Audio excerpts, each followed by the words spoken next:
And it was the moment when I realized that what I needed to embrace was the beauty of landscape and the mystery and the wonder of the built landscape on top of the natural land. Valuable to drop in from another planet. You have a different way of looking at everything around you. And that was my experience when I got to boarding school, and that was my experience at Harvard. Suddenly, in my second year at MoMA, I thought I shouldn't be an academic. I should become a museum director, not even knowing what it was. The blue, I was asked to become director of the Israel Museum. I'd never been to Israel. I'm not exactly sure that I knew where it was. Remember, where I grew up, you were brought up with the Spirit of the Lord was in you, but your religious training was limited. Hi, everyone, and welcome to the Jewish Professionals Podcast, the JP Podcast. I'm Hillel Banash. And I'm Benjamin Winters, and we're students at Yeshiva University, just looking for some advice. Our aim is to bring to you Jewish professionals from every industry to learn from their successes and failures, how they grew in their career and Jewish identity, and made a Kiddush Hashem along the way. We hope you can apply what you learned through the lessons to your own life as they pass the torch to us, the next generation. We can't wait to go along this journey with you. This is the Jewish Professionals Podcast. Woo! Welcome back, everybody, to the Jewish Professionals Podcast. We just learned more about art in probably 10 minutes, 30 minutes than I have in my 21 years of life. And hopefully you will too after you hear from our amazing guest today. James Snyder is one of the most distinguished museum leaders of our generation, a Harvard-educated art historian who spent a decade as deputy director of the Museum of Modern Art before going on to transform the Israel Museum in Jerusalem into a world-class institution. He has been honored by both the French and Italian governments for his contributions to the arts, named as an honorary citizen of Jerusalem, and has most recently stepped into the role of director of the Jewish Museum in New York. James, welcome to the show. And before we get started, I told you off air, but I want to tell on air too the story about my experience at the Israel Museum. I was in my gap year in Israel, and it was around Hanukkah. And I remember all of my friends were making plans, and I decided that on that day, I'm going to spend the morning at the Israel Museum. And the next thing I knew, it was literally sundown, and I was at the exhibit where they have the replica of the temple, and the sun was setting, and it was one of the most memorable moments I have had from that gap year experience. So I just wanted to give you a thank you, and we're excited to hear about your experience. But thanks so much for joining us on the show today. A pleasure to be here with both of you. A treat, really. So thank you for having me. Traveled all the way from 92nd and 5th. 92nd and 5th for everyone who's going to visit. 20 minutes. Yeah. But originally not a New Yorker, Right. From just south of Pittsburgh, right? Rural southwestern Pennsylvania. Wow. What was that like growing up? It was amazing. You know, it's interesting. For most people who grew up there, it was not a positive experience. For me, I felt it was amazing. Why is that? So first, where I grew up is 50 miles south of Pittsburgh on the Monongahela River. So in the time before me, the area was coal mining, shaft mining, and coke processing to make iron. By the time I was growing up, it was coal mining and steel mills. And mostly the communities were immigrant communities, Italians and Central Europeans. Very small Jewish community. Most of the Jewish community were retailers up and down the valley. The towns were quite small, 2,000, 3,000, 5,000 people. And this was the region. A real blue-collar town. It was, yes. Now, you're not old enough to remember an amazing film from 1978 called Deer Hunter. Mm-hmm. Yeah, I don't remember that one. I've heard of it. But we got some homework. You've got to see it, starring Robert De Niro and Meryl Streep. Those names ring a bell. I know. You have to know those two. I know those two. So it was really about that moment in time exactly when I was growing up. So it came out in 1978, but the period was like 1969 to 73. So I would have been graduating from high school exactly then. And really, most kids' dads were either working in steel mills or in coal mines. And they would either have lucked out to become Big Ten football stars and go up to Penn State, Ohio State, Michigan State, or they ended up in a mill or a mine. And most of them were drafted to go to Vietnam. That's really what the narrative of the film is about. So you took, I guess, the unconventional path and went to university, let alone Harvard. How did that happen? What was the... I took a more unconventional path because my mother, I'm first generation American. My mother was born in Czechoslovakia. So on that side of the family, I'm first generation. My dad was born in Pittsburgh. His mother was from Germany, his father from Lithuania. And my mother's dad and my father's dad both bypassed New York and went to where prosperity was booming.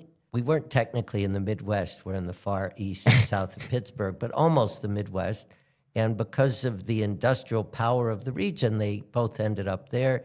On one side, my mother's dad was a butcher. He ended up owning a small chain of IGA groceries, Independent Grocer Association grocery stores.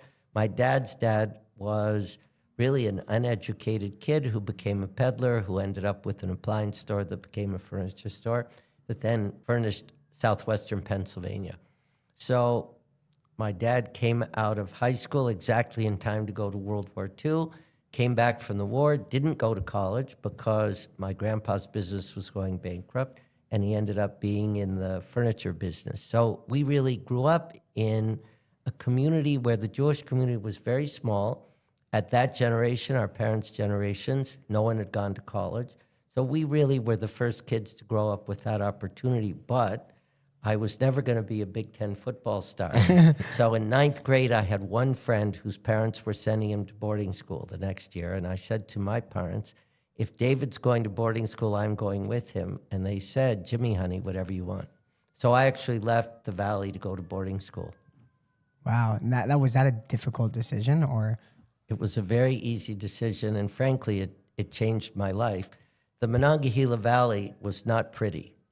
If you went away from the industrially blighted river, it was beautiful countryside, but everyone grew up in the valley, and it was not pretty.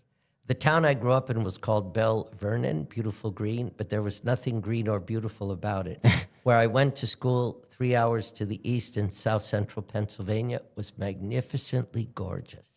And it was the moment when I realized that what I needed to embrace was the beauty of landscape and the mystery and the wonder of the built landscape on top of the natural landscape. And it was actually the start of my life. So that is sort of where the art angle kind of came in? But not as art. It came as a kind of instinctual response to natural beauty and built beauty.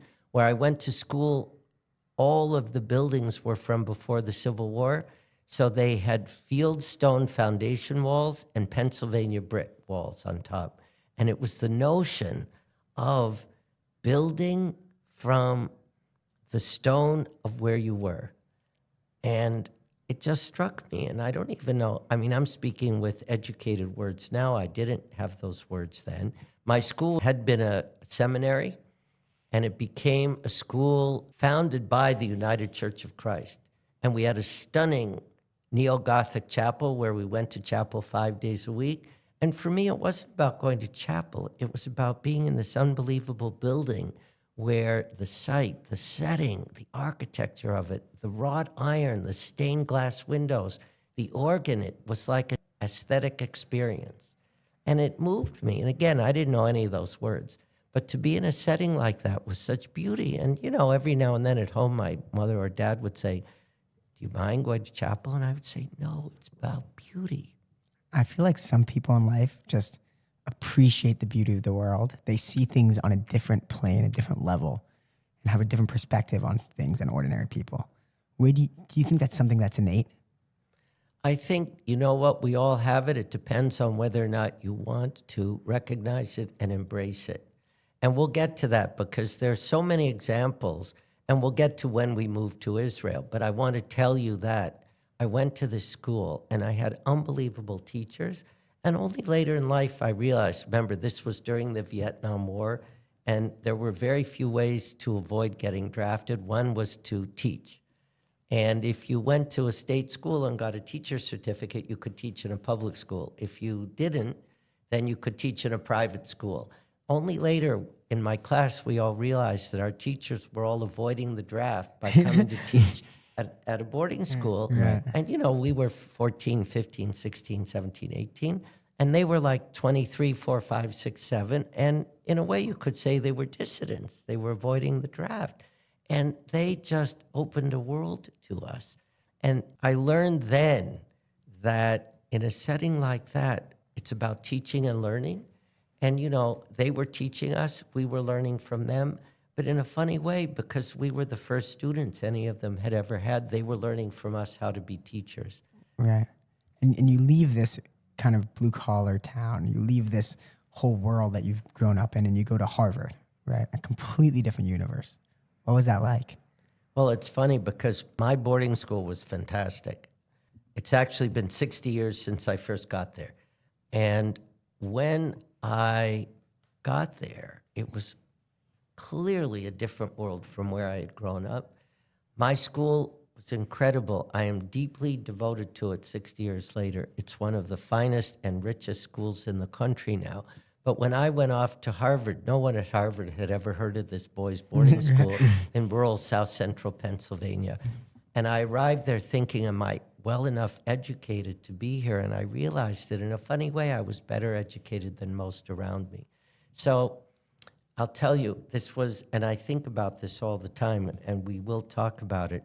It's like, it's invaluable to drop in from another planet, because you have a different way of looking at everything around you. And that was my experience when I got to boarding school, and that was my experience at Harvard. And I'm deeply devoted to Harvard for the same reason.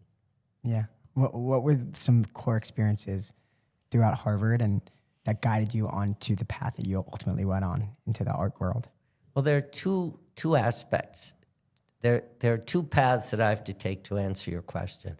One is, remember the time. I was at Harvard from 1969 till 73, which was really the height of the Vietnam War. And protest in colleges and universities was really very vigorous and in some instances violent. At the end of my first year of college, there was massive disruption nationwide over a few incidents where students unfortunately were killed. And we were all sent home in May. And everyone went home to become an activist. And I got home and my dad said, you're not going to be an activist in the Monongahela Valley. And I realized that he was right, but that I shouldn't be, because the path to a brighter future is not about violence and protest. The path to a brighter future is to think about the origins of beauty and to pursue those paths to bring brighter times ahead. And again, I didn't know these words, and I wasn't thinking I was thinking about all this, but in retrospect, that's really what formed my adult life. And when I was at Harvard, same thing. Graduate students who could avoid the draft by being in graduate school did an incredible job of teaching young students. And when I went to college, curriculums were very traditional, and I was interested in words and images and how they interact. And you could study literature or art history. You couldn't do both, but I was able to convince my mentors and my teachers to allow me to study both art history and literature. And it really led to a life which has been all about the interaction between words and images. So I want to hit on that point, and I think it's related to Hill's question earlier. You have this ability to live on such an idealistic plane that I feel like is different than sort of the average person. Do you find it hard to connect to people who are constantly in the hustle, bustle, and don't sort of see things through this lens of like you're saying, words and beauty and image? How do you connect to those people? You infect them with pathological optimism. And I'm afraid I'm a pathological optimist and a romantic, and I have been that my whole life. I can attest to that. I think any person who meets James is immediately like taken aback. Like, can you keep up this optimism for the entire conversation or for an hour? And it's just who you are. How could you work on that? How could you work to become more optimistic? Well, the spirit of it is in you. You know, it's a funny thing when we get to talking about what we're doing at the Jewish Museum. I speak all the time about how the Spirit of the Lord is in you. Isaiah said this in the book of Isaiah. And, you know, people look at me and they say, hey, I'm not religious. And I say, when I speak of the Spirit of the Lord in you, it's a metaphor. Whatever you consider the core belief system that guides your life, that is the Spirit of the Lord. And I say to people, just, you know, relax. You know, it's not about religion. It's not about being religion. It's about believing in the power of belief, whatever your belief system is. Were you old enough to see Ted Lasso several years ago? I've seen a couple of clips, but not, no. You have to watch the whole Okay. 2 seasons of Ted Lasso. And his whole thing was believing in the power of belief. I had other ways to say it till I watched Ted Lasso, and now I have to attribute that to him. Yeah. And then, so from Harvard, you ultimately got started at the Museum of Modern Art. So it's really interesting, actually. As I've told you, my thing was words and images. And my thing was what happened in the middle of the 19th century that suddenly disregarded narrative and representation and replaced it with all the vocabularies that would sooner or later lead to the invention of modernism. And again, did I know all those words? I'm not sure. But that's what I did. That's what I studied. I finished my first degree in 3 years. And at Harvard, you could start your master's in the 4th year as an undergraduate.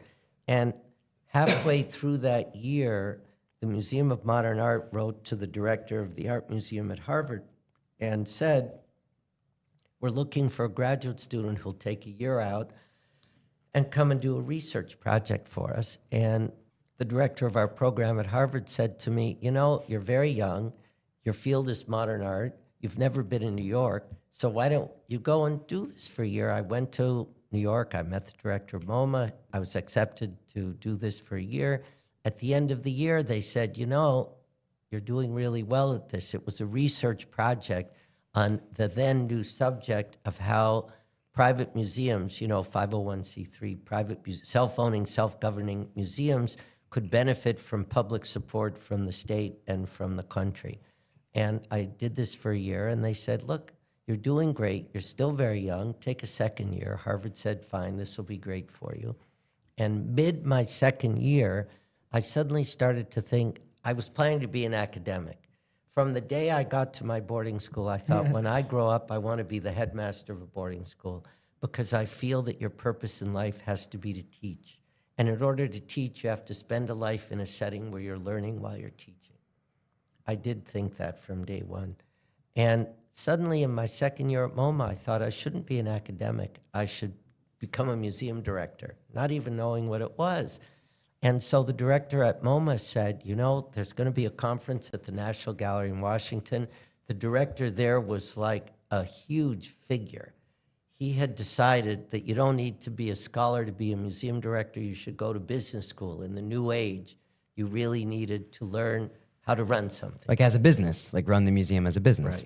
Right. So you needed to be sensitive on both sides, and you needed to be open and intelligent with respect to content, but also management. So he said, you have enough of an academic training, go to business school. I applied, I got in, and just as I was getting ready to leave, the director of MoMA said, why are you leaving? You're a modern art historian, you're already at MoMA, we're gonna start a huge redevelopment project, so stay. And I said, listen, I'm not done being educated. And I don't know where I got this idea, but I said, if you'll let me spend the next 5 years, every year in a different part of the museum, I will feel that I'm being educated. And for some reason, he said yes. Wow. So for 5 years, I worked for the director, the deputy director, the head of finance, the head of development, and the head of the exhibition program. And that was my training. There's no better education than that. You really get a all-inclusive view. As you're getting ready to graduate from college and go off to start out there in the world, there's no better training than on the job. And I'm a firm believer in that. And did you have your sights set at the top? Did you know that you wanted to become the deputy director? Was that in your sights? We were, at that moment in time, I think I lucked out. Well, we'll talk in a bit about serendipity, like the way we met. But I lucked out because as I finished those 5 years, MoMA was starting a development project, which was mixed-use cultural development, public-private, doubling MoMA and building Museum Tower, which was the first time that a nonprofit institution in New York could use its air rights to make money to rebuild itself while promoting private development, commercial development. I was put in charge of it, and when we concluded that project, I became deputy director as a pretty young guy. Wow. Did that have to do with your intern? It was an internship when you were working on that sort of the crossplay between using public support for. No, it's funny. That was very simple. You know now about the National Endowment for the Arts, National Endowment for the Humanities.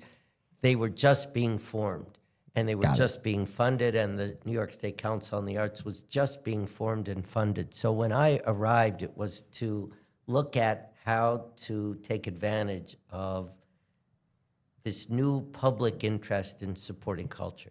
Right. So what's becoming pretty clear is that in the art world, you have to wear so many different hats. You have to understand so many different things, especially as a deputy director, and you're overseeing different projects and expansions. What are the lessons you can take from that, and how were you able to adapt to all those responsibilities? Well, you have to be curious, and you have to be open, and you have to think about how expansive the landscape of your profession can be and the potential of that landscape. You know, most people in my world, if they really want to focus on content only, on curation, on art history, they become curators. And in a way, it does limit your role because your role is about content delivery. It's not about engagement with the audiences that you're going to serve, and it's not about the practicality of how you run. You know, most museums are like big businesses today. Could you take us through? You said you took on the role at a very young age, maybe a specific story, a crisis, maybe something positive that was happening that you were like, whoa, already at this stage in my career, I have to deal with this. Could you tell us something like that? Well, geez, so let's think. In 1974, I started.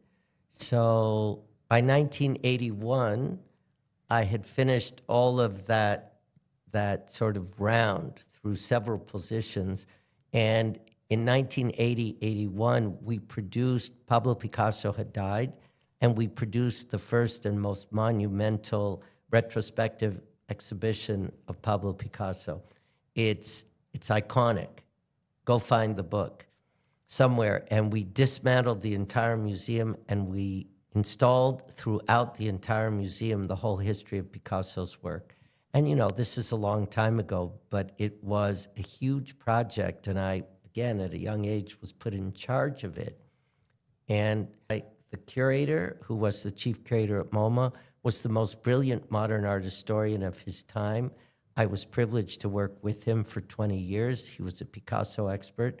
4 times over 20 years, we produced iconic Picasso exhibitions. And that really, on the content side of my professional life, that is where my training came from. In 80-81, we did this huge retrospective, which coincided with when we had started the dismantling and the reconstruction of the museum to double it and build Museum Tower. You know, as a 29-year-old kid, to be put in charge of such a thing was kind of crazy. And I always, even today, I think, why did they put that on me? The reason was that no one more senior in our field wanted to take on all that stuff. It's like they didn't want to deal with it. But you have to have an expansive view. You should always look from the broad view. Right. And ultimately, you moved to the Israel Museum, right? You made a complete jump. You moved to Israel, and almost immediately or over time, you almost doubled the annual attendance. You increased the endowment to $200 million. So what was that experience like, and what led to that profound success? Who knows? But to answer your question, it's sort of a funny story because I got to MoMA when I was 22. I was there for 22 years.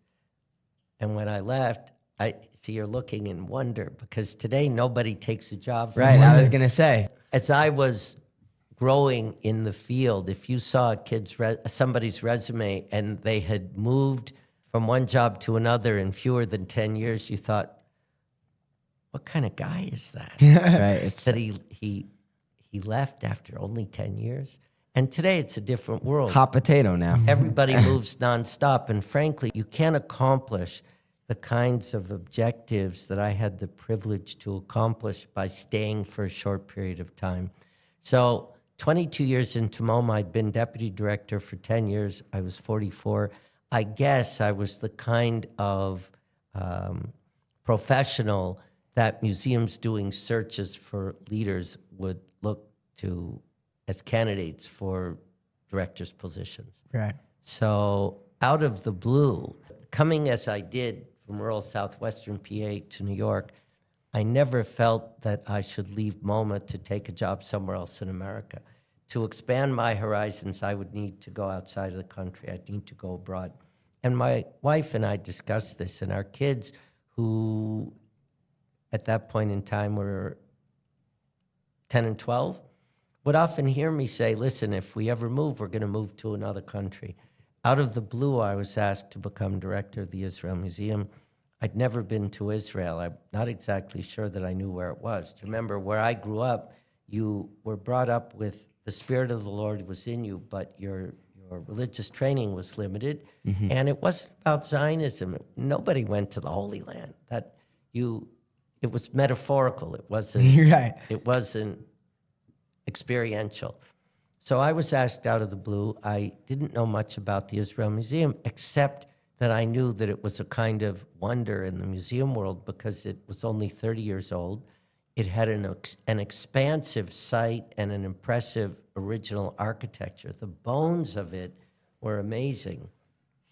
And its collection was 500,000 things from 1.5 million years ago to the present all over the world. So I said, you know what, I'll go take a look at this place.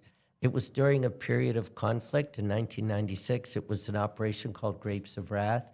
So bad stuff was happening everywhere. I flew in. I was there for 36 hours. And you two have both been to the Israel Museum. So you know, as you ascend to the promenade, as you ascend the promenade to the Acropolis to enter the museum, halfway up, I knew that I was going to take this position. Yeah. And I'll tell you, I said before, it's this thing about what's the power of a museum setting. It's about the site, the setting, the landscape, the architecture, the content. And even where I grew up, I mentioned before, it's like in the Mon Valley. If you were in the valley, it was miserable. If you went to the hilltop, it was magnificent. So I'm walking up this promenade to the Acropolis, and I started crying, and I called my wife, and I said, Tina, we're coming here. And I won't tell you what she answered, but she hung up, and she called back and said, that's a great idea. This will really give our kids a sense of their identity rather than living in New York where you don't get a sense of your identity as easily. And so we went there, and really what drew me there, and it related to where I grew up and where I went to boarding school, this idea that the magnificence of a place has to do with its site, its setting, its architecture, and how that's a backdrop to deliver content. All right, quick pause. I've got to put you on to one of my favorite new spots in the city, Sushi Tokyo of the Upper West Side. They just opened their doors, and let me tell you, their sushi is incredible. But they've also got ramen, burgers, tacos, so many options, not just sushi. It's a great spot for young professionals, whether you're going out with friends, grabbing something quick to eat, and they're even open late. Wednesdays, Thursdays, Saturdays, open till midnight. Also, they will cater to you anywhere in the city. Office events, parties, even bar mitzvah. All part of under OK supervision. If you're in the area, check them out. 660 Amsterdam. Tell them that the JPP sent you. That is so rich. And then I don't want to get too sidetracked on it, but as you land in Israel and the next couple of years, as you're raising your kids there, you're hit with terror and a lot of controversy. Could you take us through that experience while also trying to manage a new language, a new museum? What was that experience like? Well, this is a funny thing. You know, this is really interesting. I said before, it is so important to to land from another planet. You see things with so much more clarity than people who are on the ground and have never left the ground. You know, really, we landed there from another planet. We didn't look like anybody there. We didn't dress like anybody there. They called me St. James, not as a derogative thing. They called me St. James because they thought I didn't look like a Jewish person. And, you know, they didn't have experience with Jewish people from the diaspora.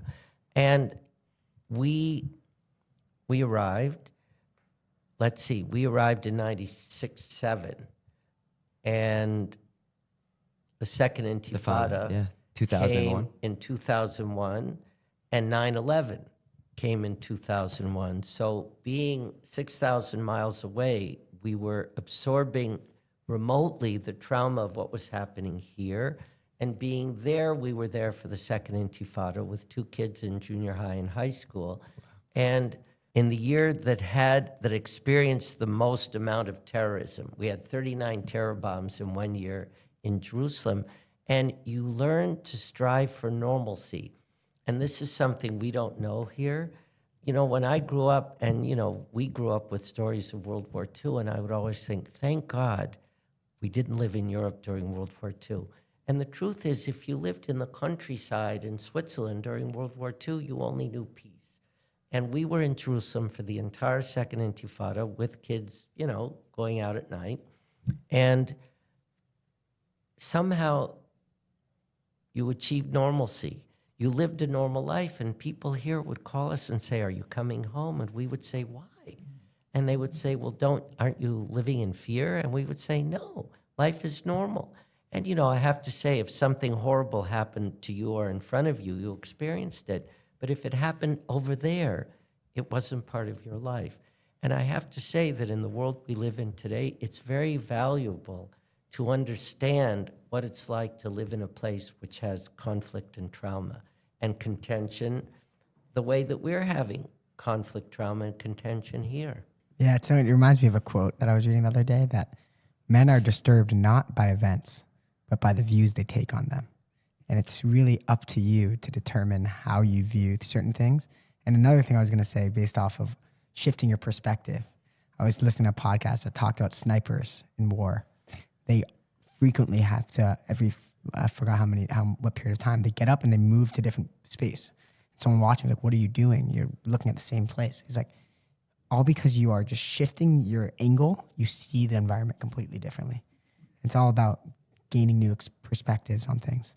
And, you know, we'll get to it. This fast forwards us to the time we're living in today, but it was extremely valuable for us to experience that. And honestly, we never felt at risk, and we felt we were doing something incredibly important. So it's funny, we rebuilt the entire campus.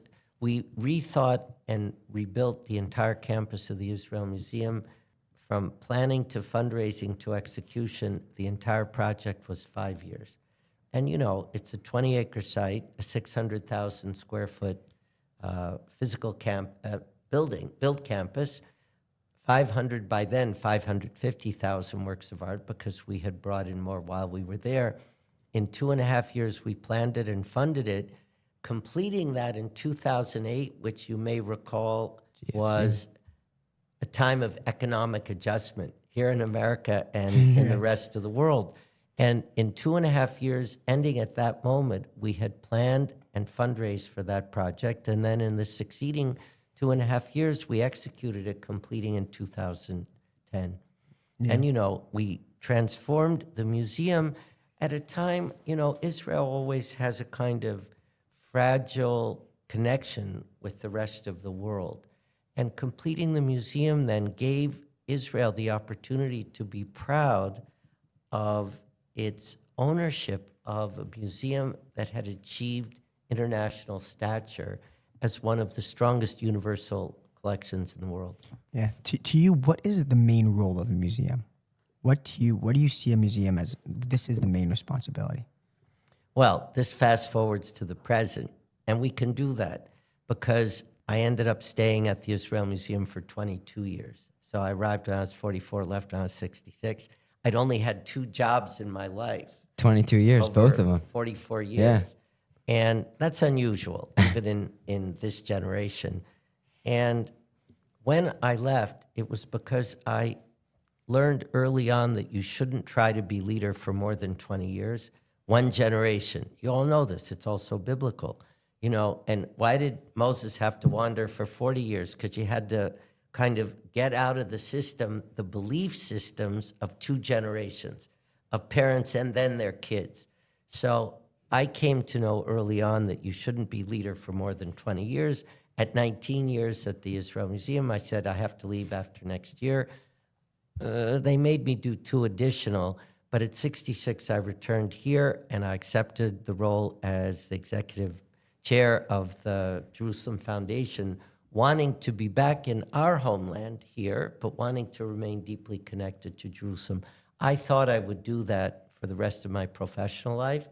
And then out of the blue in the summer of 2023, this Jewish museum called me up and said, you need to come and run the Jewish Museum. And it's not something, you know, Jewish museums aren't my field. I'm a modern art historian who became a universalist, and I come from a background where the Jewish biblical narrative, well, in Israel, I got to know it very, very, very deeply. But I got this call, and I didn't think twice. I was going to say I didn't call my wife, but we did discuss it. And I thought, God is talking from the burning bush. There's a reason why I have to say yes to go and be director of the Jewish Museum. And this is summer of 23, and I was already thinking, and I always had for a long time before that, thought about how museums devoted to one culture needed to change the way that they did what they did. And they couldn't just look at themselves in isolation, because the whole point there, like for me on day one, it was words and images. And now I was thinking it's specific cultures. You can't look at yourself in isolation. You have to look at yourself in resonance with the cultures around you. And guess which culture has been wandering the global diaspora for the longest during the history of humanity? Let's start with the J. Right, 3,500 years in the global diaspora. And I had written an essay about this, not specific to Jewish museums, but that's what the board of the Jewish Museum saw. Summer of 23, I said yes, it was announced. My start date was November 1, 2023. Wow. And 3 weeks before happened October 7. And our museum world really went into an immediate turmoil because boards of cultural institutions in America have a majority of Jewish leadership. And those boards, members could be either centrist or extreme left or extreme right. Museum staff members tend to be on the left and can be extreme left. And so October 7 was very polarizing. And I arrived on November 1 and immediately made a statement about how museums needed to be platforms for engagement and education so as to avoid polarization and so as to overcome ignorance. And that's not just for Jewish museums. You asked about what's the role of a museum, and that's it. Yeah, it's amazing. And another obviously big part of museums that I wanted to touch on was fundraising, right? So you have your mission, the main point of the museum, and then you have to obviously finance that. So how were you able to do that so effectively? And what? Finance guy talking. You could tell. First, yes, and Yeah. first Okay, of that's all, you don't talk about fundraising. You talk about vision and mission. And really, I'll tell you, let's stick to November 1 for a moment. It was my first day. And you know, this is 2023, so it's after COVID. It's after the sort of rise of the DEI movement. And it's in a time where passion for what you did somehow became less important than being able to work remotely. And you know, in the museum world, you can't be remote because you have to be near the objects. You have to be near your collections. But the museum world was very affected by all of that. And November 1, right after October 7, the world had become very polarized, particularly the cultural world. And I was asked by our board to write a statement on my first day. Well, if you look at the demographics of professionals chosen to run museums these days, I don't check any of the boxes. I think when I was hired, I was 71. I was a white Jewish guy who was 71 years old and had 50 years of experience in the field. That doesn't sound like DEI. So that's not what happens today. And I said, you really, on day one, you want me to make a statement? And my statement, they said yes. And I said that we cannot accept savagery and brutality, and we needed to call for a restoration of humanism. Museums exist to be the custodians of the history of world culture. Without humanism, there is no world culture. And that we in our museum, recognizing the polarization and ignorance that was overtaking everyone, would have an action plan to educate ourselves, our own staff, teaching and learning. You're not just there to teach, you have to learn. And we would provide opportunities for cultural figures to talk about the complexity of the world today, but from a cultural perspective, not a political one. And we would present the work of artists responding to trauma, whether today or in the past. And 4 weeks after my arrival, we showed this series of watercolors by a Soviet emigre artist to Israel in the early 40s named Zoya Cherkassky, which were very graphic depictions of October 7. And our own staff said, how can you do that? It's only about what's happened in Israel, and it's only responding to the concerns of those thinking about Israel and not about the region. And their concern was we would be marginalized for doing that. We were embraced throughout the media, left to right, because we were taking a position that was about education and engagement. And our position was not to take a position, but rather to provide a platform for engagement. And 2.5 years later, we've done a series of exhibitions, all being about not being tone deaf to the complexity of the moment, but also being about material culture and material cultural history, and also about resonance among cultures. Right. That's amazing. You really have to toe the line. You're really kind of speaking on behalf of different groups of people, and you're speaking through the art, like you're saying, words and images. Yeah, it's an amazing balancing act. I feel like this whole episode has been a promo for someone who may not think that they have time or they aren't interested in the arts and the culture. If you were in a conversation with someone like that, how do you, I guess, sort of give them, and I don't know if it's a one-liner, but convince them you need to spend time and it's worthwhile to go to museums on your free time, engage in this type of culture? What would that promo be? Well, and that comes back to his question about fundraising. And so you don't have to be an art person to find meaning in what museums need to do today. Are all museums doing what they need to do? I won't comment on that, but I'm lucky because I was brand new, and so people were ready to get on board with directions I would want to take.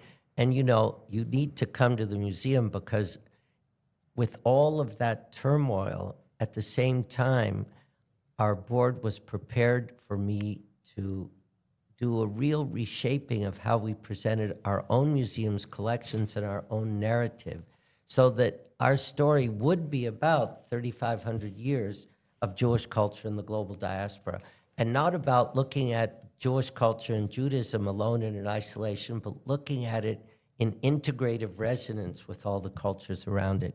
And here, we're all American, there's this fear that if you step out of your bubble, you'll assimilate. But the answer to that question is the Spirit of the Lord is in you, however you want to define that, religiously or otherwise. But you really do want to have integrative resonance with all the people around you so that you understand connectedness. So this isn't about art, and it's not about archaeology, and it's not about what a museum is. It's about how to live in complex times. And someone who has no interest, this is what you want to talk to them about, how you want to teach them. And, to get to your question about fundraising, it's like, I don't fundraise. When I say I don't fundraise or I'm not a fundraiser, my wife says, oh, God, why do you say that? And I say, because the point is you engage people and excite them with the vision for a path to a brighter time, and money happens. And it is true, as you know, that I did raise $1 billion during my 22 years in Jerusalem. And we totally rebuilt the place. We created an endowment, and we produced an exhibition program that was pretty amazing year after year. And in the first year and a half that I was here, we totally rethought the collection narrative of half the museum so as to demonstrate the story of 3,500 years of Jewish culture resonating with other cultures, and so as to show how museums need to use their collections for teaching and learning to get rid of xenophobia, racism, polarization, ignorance. And what's touching, and you know, you're here at YU, you have to think about this. What's touching for us is that many in our museum community, in our broader community of museums devoted to contemporary art, modern art, encyclopedic museums, culturally specific ones, many are looking at us because we are the one museum in New York which in these 2.5 years has not been subject to confrontation, disruption, vandalism, the way that many of our sister institutions have. Oddly, part of it is by saying on day one, we had a position which was not to take a position, but to be a platform for enlightenment. And that proves out, and people want to support that. And you know, at the moment, think of the challenges of this moment. We all pay attention to Israel in a big way. After October 7, philanthropy wanted to focus there big time. And what we say now is that philanthropy needs to focus as much on the frail state of Jewish people in the diaspora. And what we try to do in our museum with this message about integrative resonance, which is not assimilation, is a message that needs to be supported so that Jewish people living in the diaspora can have comfort and security with their identity, and at the same time with their engagement with all of those around them. And for you guys coming out of YU, that's, I think, a very important topic for reflection. Yeah, that's so interesting, especially because there's so much pressure to get out there at that time, especially in your first day to go and pick a side, and you kind of towed the line perfectly, where you're educating and doing what the purpose of your foundation is, but at the same time not being too polarizing. And you know, I'm going to ask the two of you a question. Is that okay? That's okay. Let's do it. You know, none of us is from New York. And like you asked me what it was like to grow up in the Monongahela Valley, it was pretty miserable there, but I feel like privileged that I grew up in a setting so unlike this, that I have an ability to look at this differently. And I think for the two of you, probably it's also the same, because you have another perspective, and there's something insular about a place like New York. And how do you guys feel as you're getting to a point where you're going to get out into the world? Does it give you a kind of sense of privilege, of a unique perspective? Does it give you a sense of confidence about your ability to deal with the world where you're a minority, not a majority? Yeah, I think I just definitely reflect and relate to that example of coming in on another planet, and that unique perspective elicits different other ways of connecting to other individuals who, like you said, are within that circle. So I think I definitely appreciate my upbringing, and I think that there's what to add to these types of settings, whether it's the hustle and bustle, and trying to be a productive member of society in that way. Yeah. And for you? For me, I would say that I think the biggest difference is less about where you grew up, more about how the people are where you are, right? So it's not about the geography or the landmarks. I think where I grew up in Dallas, I think it was a very friendly environment. I think people, it's a community, a smaller community. People are naturally more driven to be friendly with each other and to help each other out and feel like family. And I think that really benefits you in a place when you come in and it's much bigger and people don't necessarily feel that warmth towards each other. And just naturally feeling that warmth, I think people kind of are drawn towards it. It's funny. we non-New Yorkers in New York talk to people. So I get in an Uber or a taxi, and I immediately ask the driver what his name is and where he's from. And they get so perky because it doesn't happen. Right. New Yorkers don't do that. There's a kind of insularity to their behavior when they're out and about on the street. And if you're not from here, and a little bit of it has to do with being a minority in the population, you want to figure out how to have integrative resonance. You know, there's a whole thing now, and it's certainly the case in our world of art and culture. We are all foreigners. You know, there are these biennials, there are these art fairs, and often in recent time, the themes have been about foreigners everywhere, global migration. And it's not about, do you want those foreigners in or not? It's about everyone is a foreigner. If you go back in your own history, you're not from where you're sitting today. And I think that it's actually a very valuable way to restore the humanism that we need to have among us. And, you know, coming to our own Jewish culture, what's Torah about? What's the Talmud about? Right. You know, it's about how to lead a good life, right? And it's also about how to be a model for others, how to be a light unto the nations. Exactly. And, you know, when you grow up and you hear all that, and it's part of what you're reading and it's part of your prayer system, but as you grow up, you realize that actually it's extremely valuable to be a light unto the nations. You heard me. What do I talk about? I talk about culture as an alternative strategy for finding a brighter path ahead. Right. I mean, why go into politics where all you do is bang your head on a locked door and yell at somebody? Take this other path and look at aesthetic resonance, at beauty, as a way to get you from here to another place. I just want to say on that note that you said about being a foreigner, our forefather Abraham is called in Hebrew Avraham HaIvri, and Ivri means on the other side, because Abraham was a foreigner on the other side of all the people in the land of Canaan.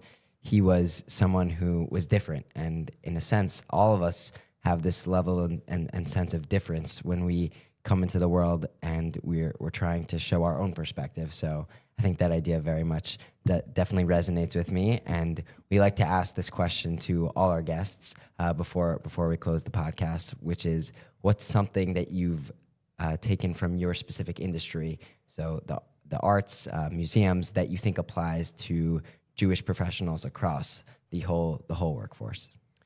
I think this notion of enlightenment, you know, this notion of concentrating on how you can see in a way that's different from those around you, and how you can bring together a sense of the integration among all the stories of the past. There's so often this impulse to segregate, and our job is to bring integration to the story. And, you know, in our world, it's about this idea of universalism, that all things do connect over time, across time and around the world. And no matter what your field is as you grow to be an adult professional, that is true and that is relevant. And if you add to that, for us, this idea that we're meant to be models for how to lead a good life, if you put all that together, if you conflate all of that, it means that you can take a path toward engagement rather than contentiousness. And that is how to be a model. And that's what we all need to do. Right. Amazing. I think throughout your story, it's kind of shows more than anything that you don't really have to convince people to like something. You just show them how much you love it. And through being so passionate, they want to understand more. They're drawn to it.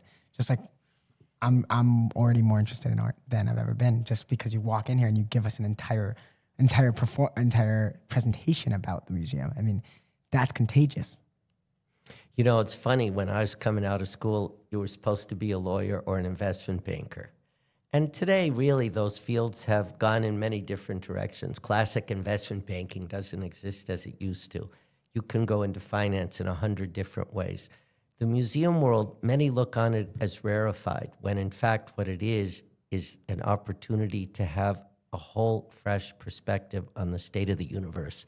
And, you know, I'm not trying to sound too grand with that, but I think for everyone, regardless of what your particular focus or interest is, it's extremely important to keep that in mind.